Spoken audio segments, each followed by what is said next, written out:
Ayer en cadena nacional, el presidente Gabriel Boric presentó los ejes del presupuesto 2024, que aumentan un 3,5% en relación al año pasado e incrementa la inversión del Estado y aumenta además la probidad.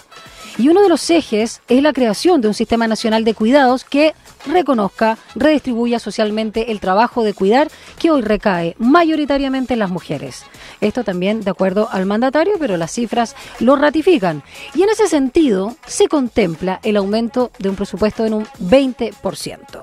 Y de este sistema de cuidados, en el contexto también del presupuesto 2024, de la necesidad, de las problemáticas, de la desigualdad, vamos a hablar con Paula Fortes, directora del área de envejecimiento y cuidados de la Facultad Latinoamericana de Ciencias Sociales, Flaxo, Chile. Bienvenida, Paula, ¿cómo estás? Muy bien, buenas tardes. Muchas gracias por este contacto. Antes de adentrarnos en la temática propiamente tal, vinculada a la necesidad de nuestro país, hablemos de justamente el contexto latinoamericano en relación a estos roles, ¿no?, de género, donde se nos ha atribuido a nosotras, las mujeres, cuidar de tiempos milenarios y que ahora ya no se sostiene. Bueno, tal como lo dices tú, el cuidado ha estado circunscrito en el espacio familiar y dentro del espacio familiar mayoritariamente las mujeres. Esta tremenda tarea la cual se sostiene toda la reproducción de la sociedad, porque todos necesitamos cuidados desde que nacemos para poder subsistir, posteriormente frente a una enfermedad o posteriormente frente a una discapacidad, y después cuando avanzamos mucho en edad tenemos mucha posibilidad también de caer en dependencia después de los 80 años y por lo tanto presenciamos un aumento de personas que requieren cuidado y cada día una disminución de la capacidad de prestar cuidados por la familia, porque las familias también se han reducido, la mujer, como tú mencionabas, se ha incorporado al mercado laboral y por lo tanto cada vez hay menos manos para cuidar. Es decir, este rol que ha sido atribuido a la familia solamente en materia de cuidado, hoy día parece estar en crisis porque la familia no es capaz de responder por sí sola el tema de los cuidados y es por eso que es fundamental que los estados empiecen a generar dispositivos de apoyo. Paula, bueno, el gobierno del presidente Boric busca crear justamente este sistema nacional de cuidados con el ingreso de un proyecto de ley para que se cree este segundo semestre. ¿Qué modelo se está ocupando actualmente?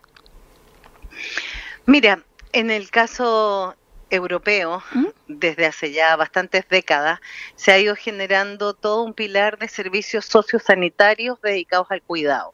En el caso de América Latina, que presencia un proceso de envejecimiento bastante más acelerado que el que vivió Europa, está hoy día presenciando un escenario de crisis y por lo tanto respondiendo e instalando en las agendas, a pesar de la diversidad de problemáticas que requieren abordar, el tema de los cuidados empieza a aparecer con mucha más frecuencia.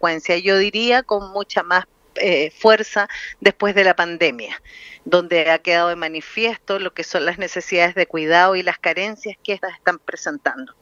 Es por eso que los países latinoamericanos están desarrollando líneas de cuidado. Tenemos ya en Uruguay la generación de un sistema, Costa Rica está en esa tarea, Colombia, Argentina a través del PAMI, que es una obra social, la obra social más grande de América Latina, está generando dispositivos en volumen de respuesta de residencias, cuidados domiciliarios, centros de día. Y bueno, nadie está ajeno y hoy día el cuidado empieza a posicionarse no solo en las agendas académicas, sino también políticas y por supuesto en materia de acciones concretas. Estaba leyendo, Paula, salió una nota, un reportaje en El País de España en relación justamente a esta materia, con datos duros, con cifras, estadísticas, pero también con testimonios. Y hablaban que en nuestro país justamente no se conoce con exactitud la cifra de las personas que cuidan a otras, por eso este registro, y desde el Ministerio de Desarrollo Social aseguraron que alrededor de 640.000 personas se declaran en situación de dependencia moderada o severa en el registro social de hogares. Entonces se estima una cifra similar de cuidadores.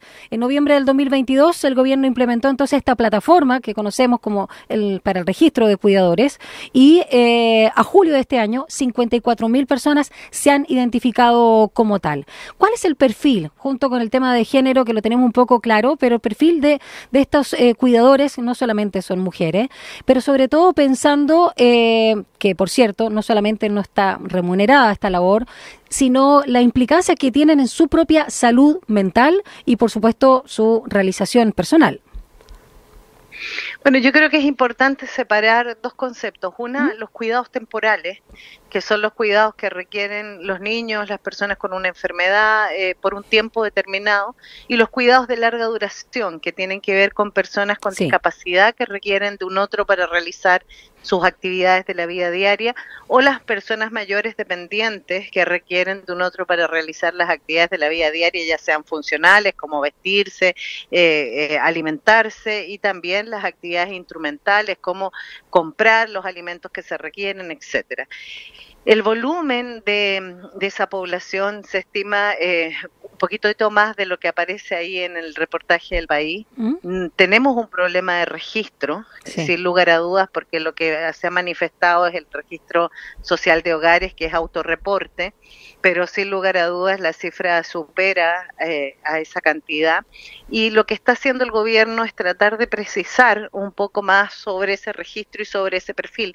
Por eso ha sido tan importante la creación del registro de cuidadoras, que hay que irlo perfeccionando justamente para que haya un mayor interés en inscribirse en ese registro, y por lo tanto hay que generar prestaciones que hagan que ese registro sea relevante para que las personas que cuidan decidan inscribirse. Ahora, ¿quiénes cuidan? Cuidan las familias. Dentro de las familias generalmente cuida el que tiene menos costo-beneficio respecto de dejar de estudiar o de trabajar para hacerse cargo del cuidado. Y suele ocurrir que eso sean las mujeres, por las características que ya todos sabemos. Pero también cada vez hay más personas mayores que cuidan y más varones que cuidan. ¿Cuál es el perfil? Yo diría un familiar que está con una carga de cuidado que supera con creces las 8 horas, con muy poco soporte de apoyo y por lo tanto con mucha sobrecarga respecto del cuidado, que además termina siendo un segmento que va a requerir costos en salud importantes, justamente por el deterioro que implica cuidar sin apoyo.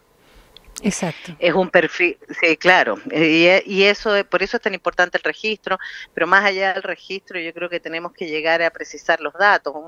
Un elemento importante en materia de discapacidad son los registros que tiene el CONPIN respecto a discapacidad y dependencia, pero también en materia de mayores los registros que tiene el Ministerio de Salud a través de la evaluación funcional que se le hace a las personas mayores a través de los consultorios, el famoso EFAM o EMPAM, que es el que evalúa funcionalidad a través de instrumentos como el Bartel. Siendo las 18:18, estamos conversando a propósito de la creación del sistema de cuidados, todo está en el contexto también del aumento del presupuesto 2024, que justamente para este ítem estaría dentro del 20%, y por supuesto de este registro de cuidadores en nuestro país, con Paula Fortes, directora del área Envejecimiento y Cuidado de la Facultad Latinoamericana de Ciencias Sociales, Flaxo, Chile. Paula, también no es, ciertamente creo, porque estamos cambiando o buscando cambiar la mirada, que es la perspectiva económica, a mi juicio no es la más importante, pero aún así, ya que los países también muchas veces están midiendo su crecimiento económico o lo que llaman progreso con el PIB, ¿no? Y según estimaciones del Banco Central, el trabajo doméstico no remunerado, que incluye las labores de cuidado, representa más del 25% del PIB ampliado de nuestro país, de Chile, más del doble que otros sectores como la minería, es lo que también recoge el país. ¿Cuánto también incide justamente en la parte económica, macro, y para qué decir micro, pero macroeconómica de un país, que no se le reconozca estas labores principalmente a las mujeres? Bueno, la falta de reconocimiento hace que se invisibilice la importancia que el cuidado tiene, y la verdad es que el cuidado sostiene a la sociedad. Sería imposible el crecimiento o la productividad de una nación si no se sustentara en el soporte que se ejerce en materia del cuidado de quienes lo requieren, y ese cuidado recae en la familia. El tema es que hoy día la familia no es que no quiera seguir cuidando, la familia quiere seguir cuidando porque sostiene su rol y su estatus respecto al cuidado, Lo que ocurre es que quiere seguir cuidando con apoyo, porque sola y sin apoyo y sin soporte se hace muy difícil la tarea, y una tarea que va en aumento. Hoy día hemos visto en un medio de comunicación una noticia que debiera alarmarnos a todos, una mujer que es encontrada después de 6 años sí, muerta en su domicilio. Sí.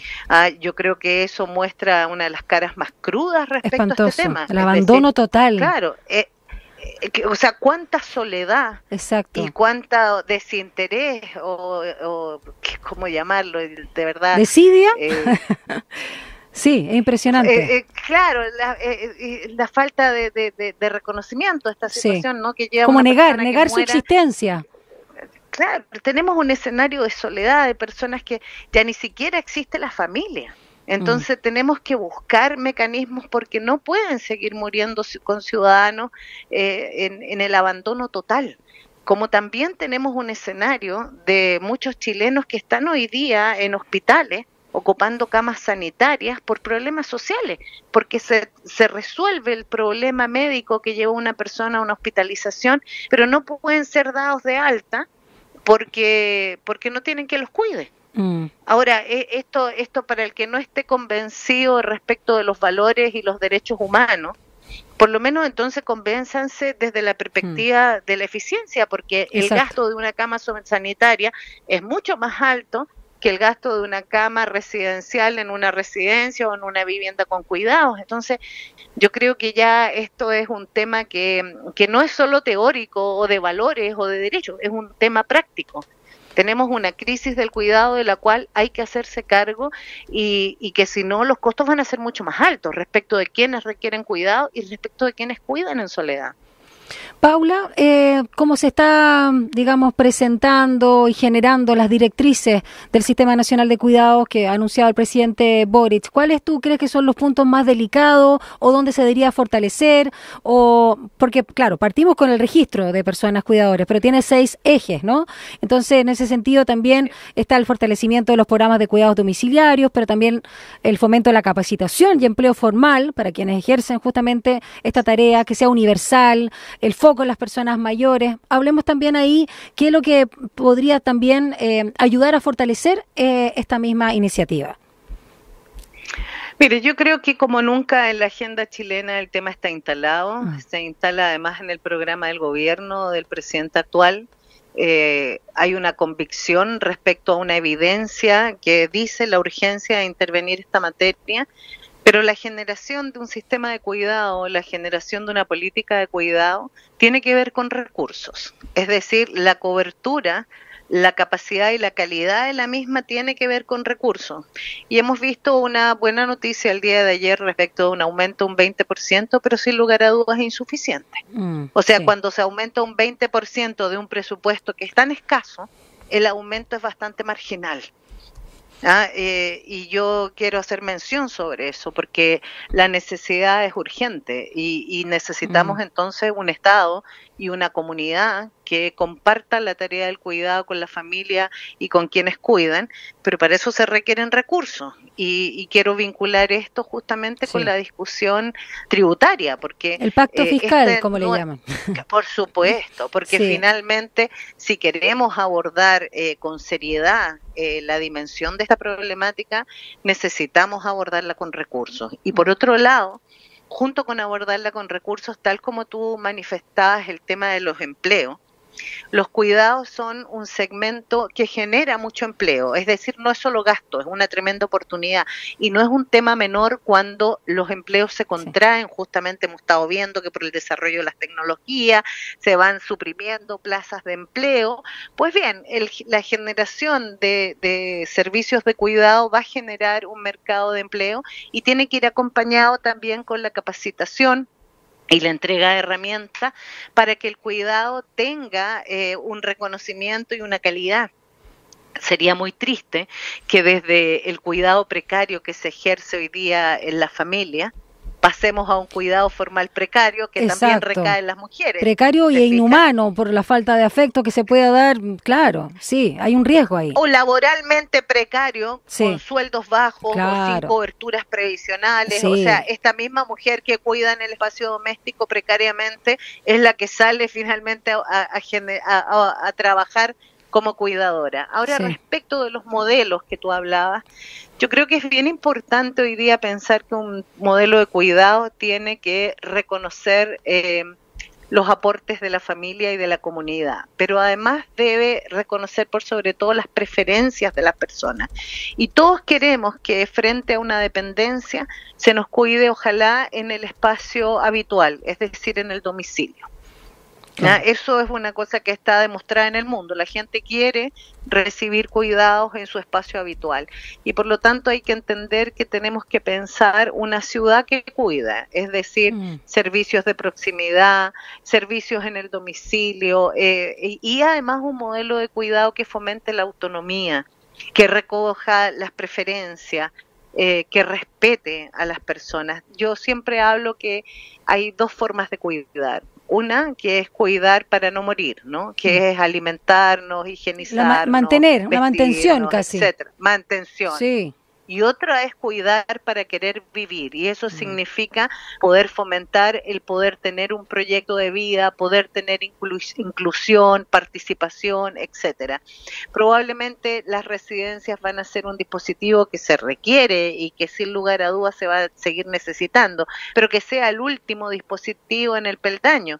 El punto es que hoy día no tenemos muchos dispositivos intermedios, pero hay que tener centros de día, cuidados domiciliarios, servicios en el domicilio y por otro lado hay que pensar que la creación de este sistema requiere formación y requiere también estímulos para poder lograr un sueldo que esté en calidad. Yo creo que hoy día los grandes desafíos en torno al cuidado tienen que ver con las 3 R. Primero, reconocer la importancia del cuidado en nuestra sociedad para darle el valor que requiere.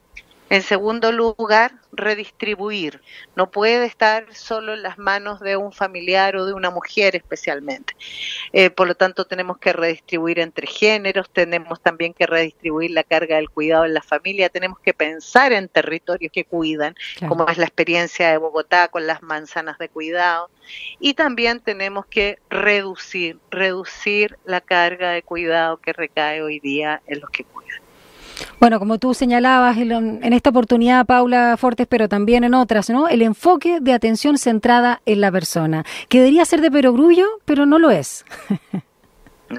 No. Hay que escribirlo. Es muy complejo porque... Claro, porque la gente, una cosa es que uno tenga, no sé, un accidente, por poner un ejemplo, un cerebrovascular y tener una dificultad de salud que te impide resolver las actividades de la vida diaria, pero tú sigues siendo un individuo. Entonces, más que hablar de cuidado, yo recomiendo hablar de apoyo al cuidado y eso significa construir con la misma persona que requiere el cuidado cómo desea ser cuidada. Y eso es un desafío re importante porque además no es solo por un tema valórico de derechos, que ya por sí es sustantivo, sino también porque la experiencia de los países más avanzados en esto demuestra que los dispositivos de cuidado que recogen eso son más eficientes y son más económicos. Bueno, es una buena fórmula, ¿no? Donde claramente tiene que estar centrado justamente en la persona, en los cuidados. ¿Cómo quieres que te cuide? Me encanta eso que ha señalado Paula Fortes, directora del área Envejecimiento y Cuidado de la Facultad Latinoamericana de Ciencias Sociales, Flaxo, Chile. A propósito del área de envejecimiento, Paula, solo para despedir, ¿te parece que es falta de respeto que nosotros en Chile hablemos de viejos y viejas? En Argentina hablan de los grandes, ¿no? ¿No hay un sesgo ahí de rechazar el envejecimiento si nosotros hablamos de viejos y viejas? Yo sé que hay una carga, pero el lenguaje también, en vez de hablar solamente, todos envejecemos. Yo estoy más vieja que ayer, sin duda. Pero el hablar de viejos y viejas que no tenga la carga despectiva y en el tono y todo, ¿te parece un problema en el verbo, en el lenguaje? Mira, a mí me parece que el mayor problema es el edadismo que cruza nuestra sociedad. Sí. Es la cantidad de prejuicios y mitos sobre el envejecimiento y la vejez que hacen parecer que el avanzar en edad nos vuelve a todos homogéneos, y la verdad que si hay algo heterogéneo es la vejez. ¿Ya?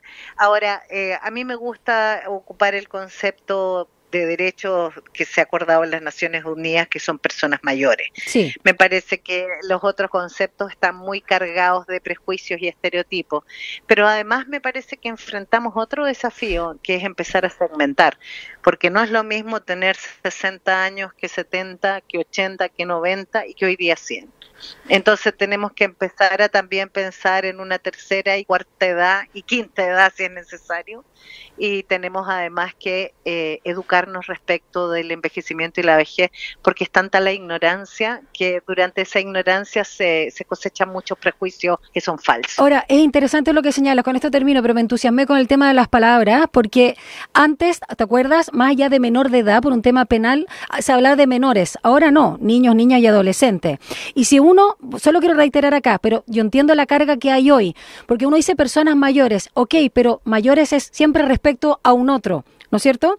Y lo mismo con los menores. Entonces, nuevamente son los adultos más cercanos a lo que entendemos por juventud los que están comandando el verbo. Y en eso es bien interesante porque finalmente, nuevamente está centrado en que claramente ser adulto, incluso ser adulto, ni siquiera joven o adulto mayor, es ya lo central, lo productivo, lo importante, la mejor edad y todo. Y si hablamos de juventud, ¿por qué no hablar del envejecimiento con el mismo amor o con el mismo, digamos, con la misma carga? No sé si me doy a entender, pero te entiendo que hoy es una nomenclatura porque todavía no estamos listos. Yo creo que tenemos hoy día... Hoy me leí El arte de envejecer de Séneca, súper bueno. Me encantó. Qué bueno, ¿no? Súper bueno. Hoy día nuestra esperanza de vida es de 83 años para las mujeres y 81 para los hombres. O sea, podríamos decir que en promedio son 82 años. Pero lo más probable, y con certeza, a diferencia de otras épocas, un niño que nace hoy día en Chile va a superar los 80 años. Tenemos que construir una vejez que no esté asociada al temor. Y yo creo que ese es el gran desafío. Ese es el tema. Y eso significa construir un desempeño de roles de participación y de inclusión de un segmento que además supera los 60, los 70 años en muy buen estado y que por lo tanto hoy día tiene que ser incluido de una manera más activa. Y sobre los 80, cuando empiezan a aparecer los escenarios de dependencia, tenemos que generar una respuesta de apoyo. ¿Por qué? Porque hoy día la vejez entonces está asociada al temor de la dependencia. Y aunque sea bastante minoritario, porque estamos hablando aproximadamente de un 17% sobre los 80 años, es una amenaza que a todos asusta. Y bueno, y tenemos que responder porque además eso no solo significa dispositivos de cuidado, sino significa un enfoque de la salud que trabaje la funcionalidad. Nosotros llegamos a los 82 años, pero llegamos en mal estado. Entonces, si bien es un logro haber aumentado la esperanza de vida, hoy día el desafío es dar calidad a esa esperanza de vida, a disminuir los años ajustados por discapacidad, y eso implica manejar de mejor manera las enfermedades crónicas, la diabetes, la hipertensión, y está demostrado que eso no es solo un tema de salud, eso es un tema sobre todo psicosocial, de participación, de tener un proyecto de vida y sentirse conforme con la vida que nos toca vivir. Paula, siempre un placer escucharte. Paula Fortes, directora del área de envejecimiento y cuidados de la Flaxo de Chile. Muchas gracias, la verdad que son reflexiones bien importantes. Un abrazo grande, que tengas lindo fin de semana. Igual para ti, hasta luego. Chao. Muy importante lo que nos señalaba Paula Fortes.